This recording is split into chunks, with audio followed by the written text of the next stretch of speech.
అమ్మమ్మ ఒక స్టోరీ చెప్పొచ్చుగా. ఏ స్టోరీ చెప్పాలరా? చిన్నప్పటిది జోక్ ఉండేది. చిన్నప్పటిదా? అవును. చిన్నప్పటి జోకులు ఏమి ఉండదు కానీ మా మా ఊరు మా ఊరు పల్లెటూరు.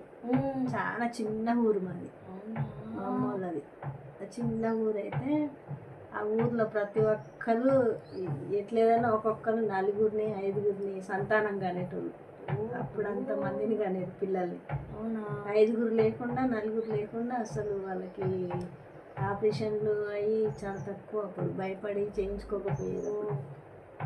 అయితే ఒకరోజు ఏమైందంటే మా ఊర్లో ఒక పటివారు ఉంటాడు. ఆయనకి 3 బిడ్డలు, ఒక కొడుకు. పటివారు అంటే ఊళ్ళో భూములు అది పొలాలు ఉంటాయి కదా, పొలాలు రిజిస్ట్రేషన్ చేస్తారు. రిజిస్ట్రేషన్ చేసే ఆయనకి 3 బిడ్డలు, ఒక కొడుకు.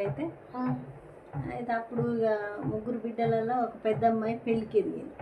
ఆమెకు చదువు లేదు, ఏం లేదు. అప్పుడు చదువు అయిపోయింది. ఆడపిల్లలు బయటికి పంపించాలంటే భయపడేటోళ్ళు. అయినా అది కాక చిన్న పల్లెటూరు కాబట్టి ఆ ఊళ్ళో స్కూల్ కూడా లేదు. పొలం పనులు చేపించేది.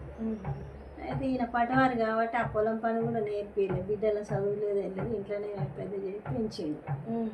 పెళ్ళికి ఎదిగింది. అప్పుడు ఎన్నేళ్ళు? 14 13 సంవత్సరాలకి పెళ్ళిళ్ళు చేసేది. 10 ఏళ్ళకి 13 ఏళ్ళకి 14 ఏళ్ళకి పెళ్ళిళ్ళు చేసేటోళ్ళు. To be continued, subscribe.